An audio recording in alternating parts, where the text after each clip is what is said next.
ছাত্ৰীসকল, তোমালোকে আয়তৰ পৰিসীমা উলিয়াইছা। আজি মই তোমালোকক ইয়াতে এটা অংক দিছোঁ।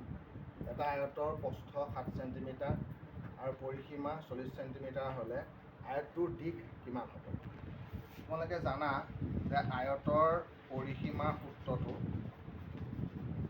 হৈছে 2 পূৰণ দিশ যোগ প্ৰস্থ। এতিয়া এই অংকটোত প্ৰস্থ দিয়া আছে 7 চেণ্টিমিটাৰ আৰু পৰিসীমা দিয়া আছে 40 চেণ্টিমিটাৰ। তেনেহ'লে আয়তটোৰ দিশ কিমান উলিয়াব দিছে। গতিকে আয়তৰ দিশ উলিয়াবলৈ হ'লে আমি পৰিসীমাটো 2ৰে হৰণ কৰিব লাগিব আৰু প্ৰস্থটো তাৰ পৰা বিয়োগ কৰিব লাগিব। পৰিসীমা 40, তাক 2ৰে হৰণ কৰিব লাগিব আৰু প্ৰস্থৰ মান ইয়াত 7 পাতিলোঁ। 2ৰে 40ক হৰণ কৰিলে 20 হ'ব আৰু 20ৰ পৰা 7 যদি বিয়োগ কৰোঁ 13 পাম। এতেকে আয়তটোৰ দিশ হ'ব 13 চেণ্টিমিটাৰ।